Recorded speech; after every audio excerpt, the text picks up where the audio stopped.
the future artists in a way that they express it in a Zen way, in their own balanced way. And so, with that being said, my name is Zenotic. I'm here with I'm here with Kreate, one of the future artists here, and I see him in a dope Zen way. And he's got a lot of cool stuff here in Salt Lake City. And there's a lot of pressure that builds up here in Salt Lake City about who will be the best, who will inspire the youth, who will be the message of the youth, and things of that nature. And there's no other better person that I have here, and that I would invite to the first Future Zen podcast as Kreate Kollective. So without further ado, my brother, how you doing? I'm doing great. That was an excellent introduction. Hey man, you got those down. What a host, man. Hey, so we're here in the Future Zen podcast, and it's a very high level space that we have here. Beautiful audience, Dalen Productions, just getting the camera and coming through with it. And how you doing? I'm doing great, man. Been feeling really great since the show. The weather's picking up, so that got me with the windows down, just in a great mood, honestly. Just cruising. That makes Salt Lake City a little better, huh? Makes everything a little bit brighter, Mm-hmm. Yeah. That's right. Speaking about bright, we had Zach and Sanjay do a fashion show. Remind me, what day was it? It was March 30th. March 30th. And we got to see some of your collections over in Salt Lake City Fashion Show. And a lot of people were speaking about your brand and saying it was bright and things of that nature. How do you feel about that? It feels great. Just to have the abundance of love and joy around the brand and everything like that is all I could hope for. All I want to do is inspire with my brand and push an agenda for me and my people to go around the world. Yeah. So, as you were lighting up your collection on the runway, what makes or breaks a fit or the art style of just presenting your artwork? It's just inclusivity. Like with all the fits that I had brought, I hadn't really assigned them to any models. Mm-hmm. I like to do that day of, because what I put you in, or what I have a vision for you to walk down that runway in, it couldn't correlate with your personality or how you actually carry yourself. So I think the clothes really spoke for themselves that day, and a lot of the models, I just wanted them to feel comfortable in their own skin and in their own clothing like that. Like at the end of the day, people, I always say this, like people will always stare, but over here we always give them something to look at. That's beautiful. That was a good take, and that's inspirational too, just because you're actually developing something that you want to actually touch people with. And so overall, if you want to elaborate more, what type of message and elaboration are you trying to, or more so shooting out to the people here in Salt Lake City? A lot of my most recent designs have been based around quotes.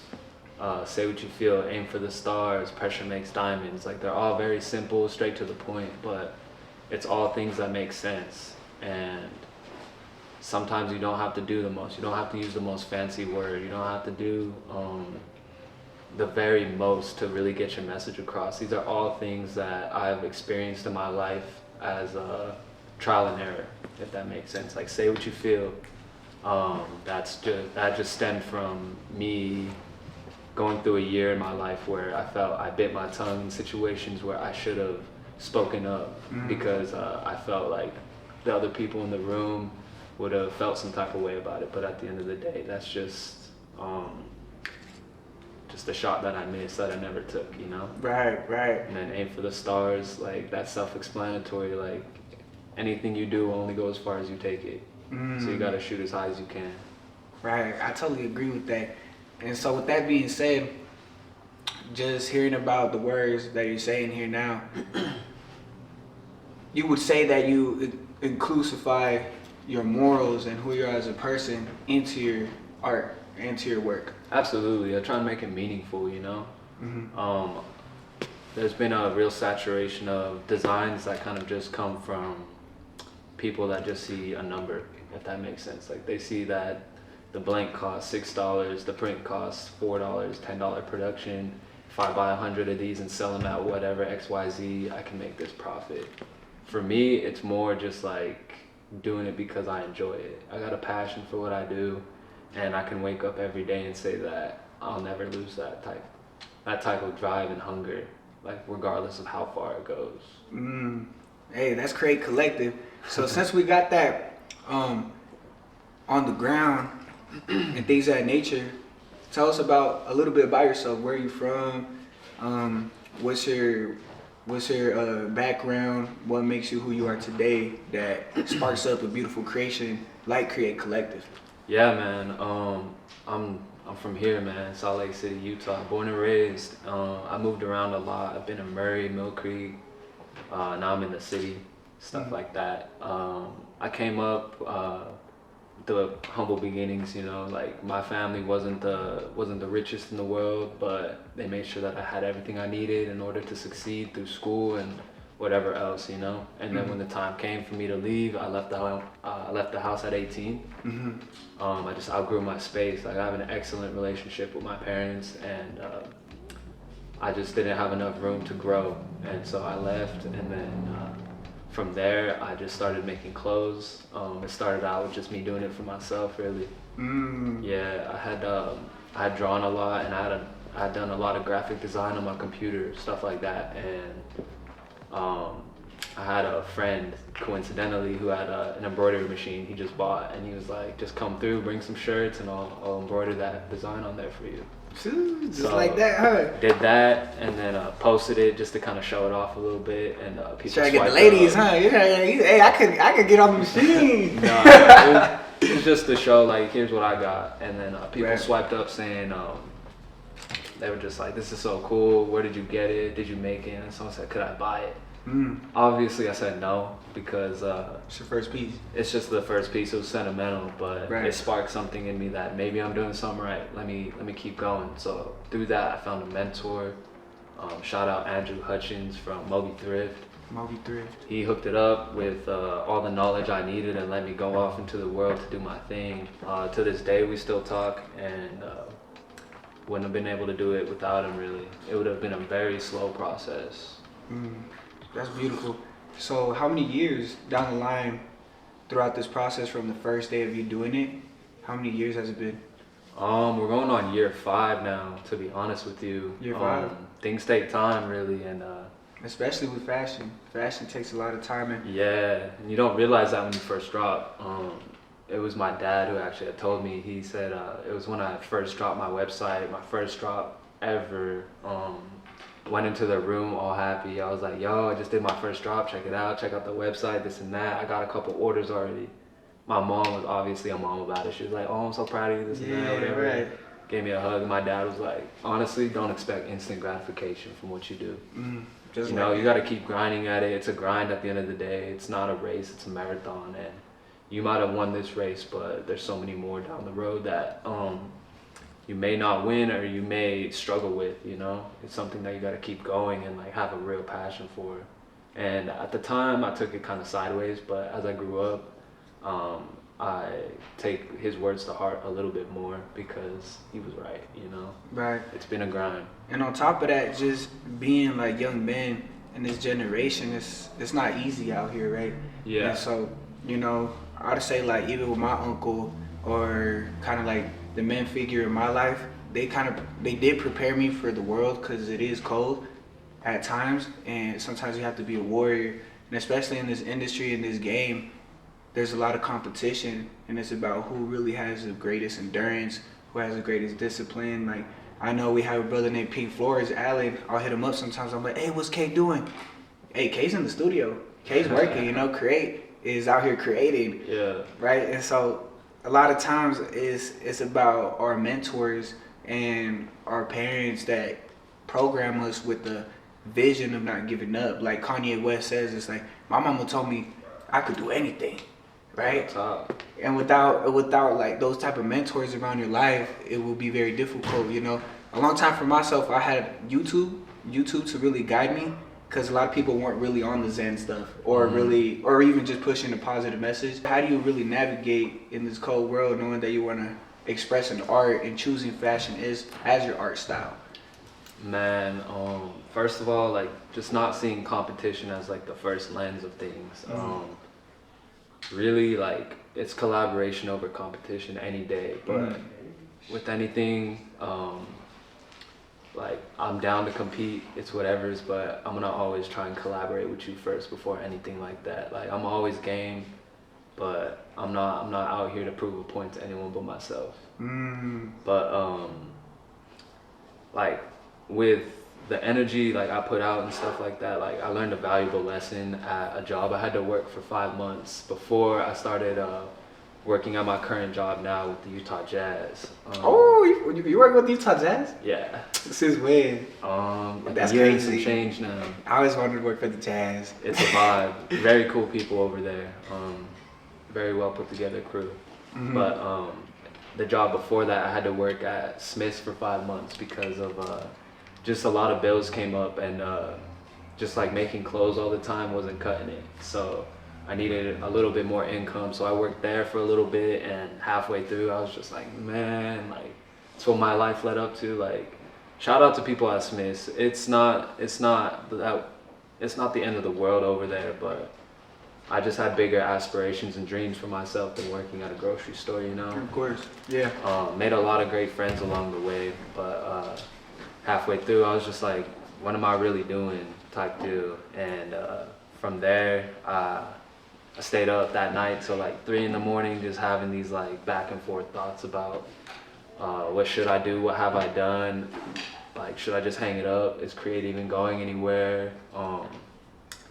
Just all these types of negative thoughts, like intrusive and stuff thoughts like and that. these Very intrusive. It kept me up at night. I eventually got some rest that night and woke up the next day, and I was just like, you know what? Like, I've never felt that negative in my life. Today, let's try and balance it out. Be positive as you can. Put on a Kreate shirt. Dress how you want. Go to work. This and that. And at the time, I was just at the register and stuff. So you think about it at the register, you're like, bunch of people coming through, like hundreds of people every day. And throughout that day, I actually got compliments on the shirt that I had made. Which one? It was a Kreate chain shirt. Oh, the Kreate chain. Yeah, it was one? super shiny and stuff like that. It was very eye catching. And I got like 3 or 4 compliments throughout the day, and that just like made me feel amazing. And that whole day I was being nice to people too, you know? Yeah. And the lesson that overall taught me is that the energy you ultimately put out into the world is the same exact energy you're gonna receive back. Exactly. And so from that, I was just like, wow, that was probably the biggest lesson that place taught me. That's beautiful, because it's like sometimes the little things will lead up to the big things. And sometimes you won't receive the big because you're putting down a brick day by day. You can't have a wall in one day, right? Definitely not. You have to, build it up day by day. And like your like your pop said, like there would be instant gratification in this game, and so just things building up. So you would say the universe or everything happens for a reason. Absolutely.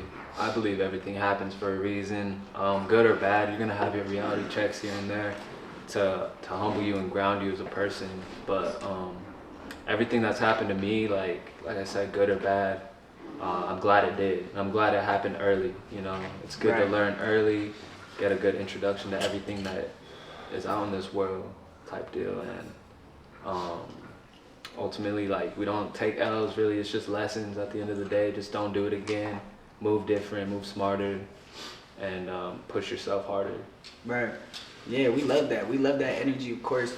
Here at the Future Zen, having a vision for the future and having a Zen, when you're working through your workspace, what helps you stay focused and stay in balance and things of that nature that pushes you to reach that future version of yourself that you want to attain?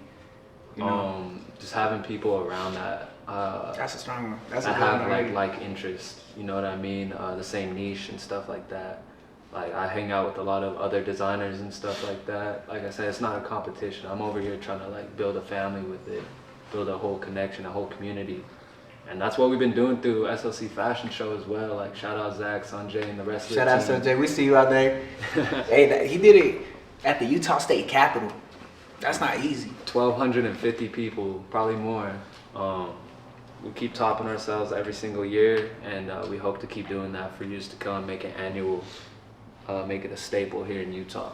With that being said, I actually really touched base and connected with you and a whole bunch of other figures when I went to the last year's fashion show. Yeah, at Eccles. Yeah, That one was a movie. That Honestly. one was a movie. We bridged the medium between music and fashion.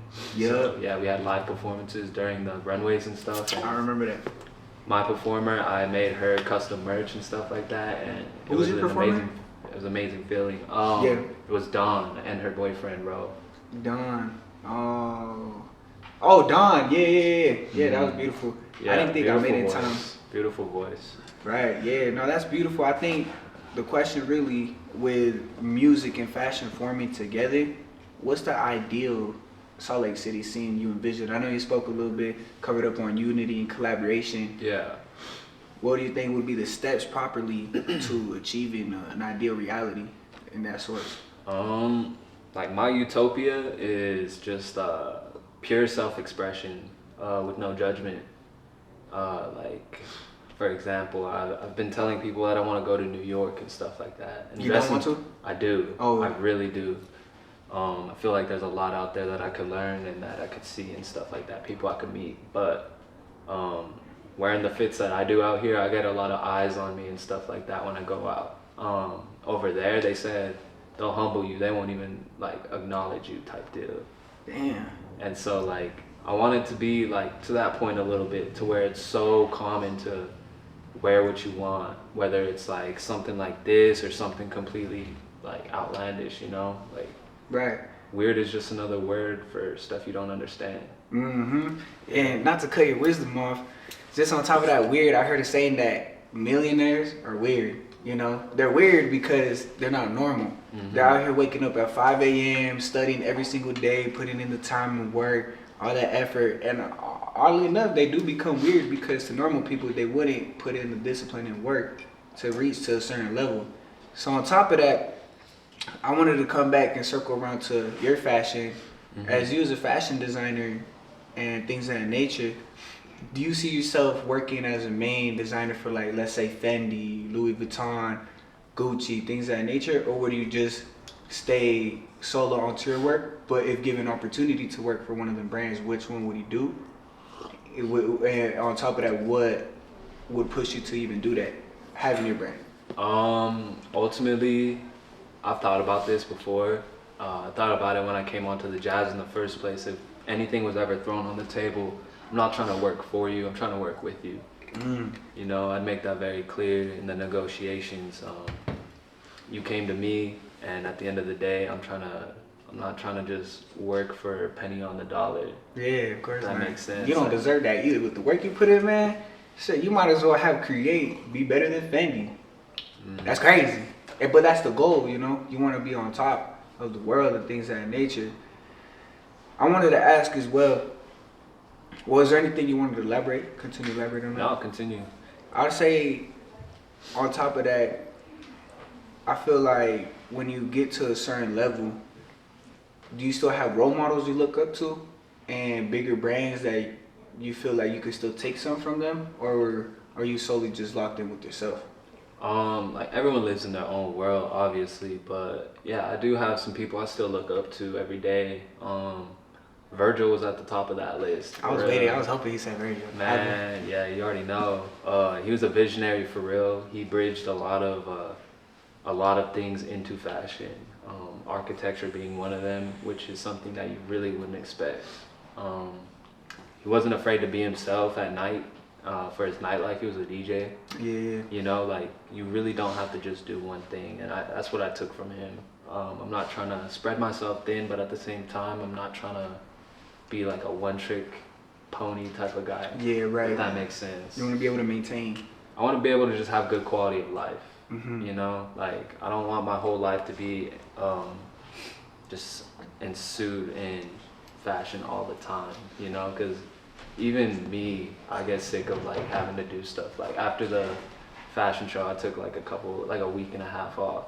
Yeah, just from fashion in general. Like I just stepped back. I haven't stepped in my studio for a little.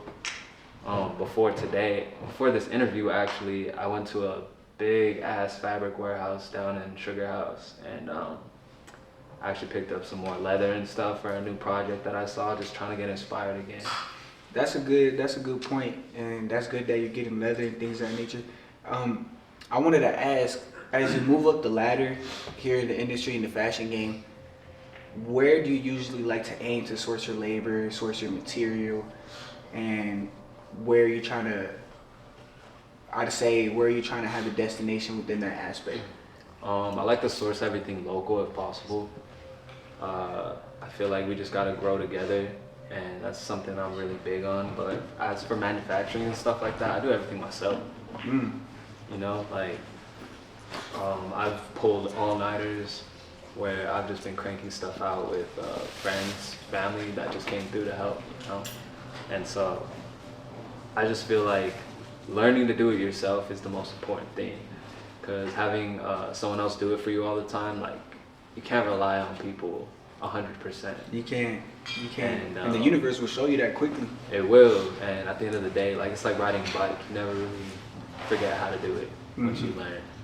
So I like to. Yeah, that's true. You just gotta keep. I like to just going. expand myself that way. Like, it expands profits, obviously, but it also teaches you something, and it's satisfying. It's therapy.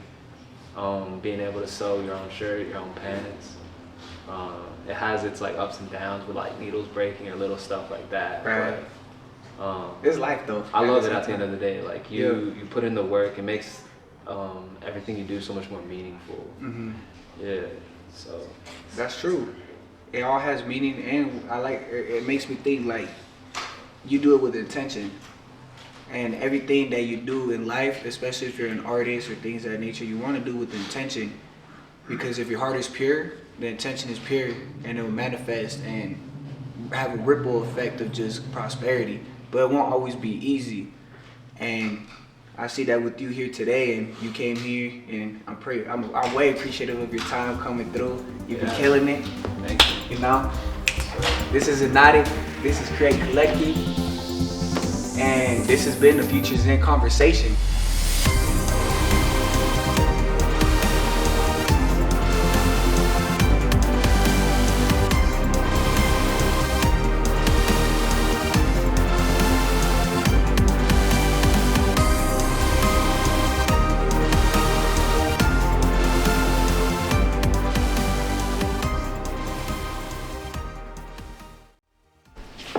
So here on the Futures End podcast today, we had an amazing guest come through from Salt Lake City local. Man does not fail. Man, and if he does fail, he comes up greatly, because you got to learn from your failures. But your failure is just a lesson, you know, and it's a blueprint to your success. And we've seen that through all humans and artists. And seeing him here today explaining a beautiful topic on unity, we discussed fashion, his background, Kreate's vision, and things of that nature. Don't forget to go tap in and get involved with the future here with the creation of Kreate in unity. And without further ado, this has been the Futures In podcast, and we're off. Hey. And then you don't have to pause yet. We go back. You gotta get the damn move. That's fine, bro. You're very well spoken. Bro, I've been practicing. I've been watching a lot of podcasts. Yeah. But you've been. That was very well answered, though. Yeah, you're easy to talk to. I like that. That shit was for like future reference. Like, you're very comfortable. Got inviting energy. I try to. It's because I've seen like conversations where it's like so like, you know, obviously it's a high level. As like the same exact question you were asked, just what they want to see as their ideal vision of the scene here, and then maybe after we get everybody together, we can make a plan based off that. I'm with it, bro. I like how you think about I'm collaboration over like competition, bro. Yeah, I like that a and lot. judgment, how there's no judgment, bro. So much judgment, like. Yeah. Dude, well, that's fire. here's the thing that frustrates me. Like, people like come in like, oh, I don't fuck with such and such, and blah blah. We're not in fucking LA or New York. Yeah, we all should be growing together. we're blossoming something Like, new. no one should That's have what ego. we're trying to do. Everyone should just be like doing. Especially because we're gonna run into each other so often. Yeah, small lake city, bro. Like, actually, like, Fashion shows are all right there in the bio. Yeah, that's tight, bro. Hit me It's up. Hit me up if number- you're doing stuff, bro. Like, you know I like to meet I've more been wanting to people. do you got like it. a big photo op. That's what I do. Like, Oh, instead of yeah. a photo shoot, That's get, cool. like, You helped 20 with the models. fashion show. Oh Yeah. yeah. 3 different that's fun time. photographers, 3 different locations, but like it's the same spot. I'll definitely promote it, bro. That's fire. Like, obviously, Dude, it's fucking, it's been good. So now I wanted to ask you one more question before we wrap this Futures End conversation. Yeah. What is something you want to deliver for the people to find their own future and their own zen throughout the process of their artistry? It could be entrepreneurship, business, music, any of that, any craft. My best advice would just to be yourself, really. Don't let anybody tell you how to do anything. Do what you feel is right. Energy doesn't lie, and everyone's got the potential to be great. It's just a matter of taking that first step. Whether you're in music, fashion, etc. Like, just start somewhere. Even if it's like something as small as the tag to your shirt. You don't even got the shirt yet. That's a start. You know, that's progress. And just keep going. Like, let it snowball and get people around you that have your best interests and people that you can have their best interests. Those are the best people to have around you. I've had friends that became family through that, and I value those connections with my whole entire being. And ever since then, the world's just been a little brighter. So that would be my advice. Go out there, it's a big world, kill that shit. Sorry for cussing. Hey, it don't even matter. Hey, the world is going in a future way. You know, I'm sorry, mamas, but that was beautiful.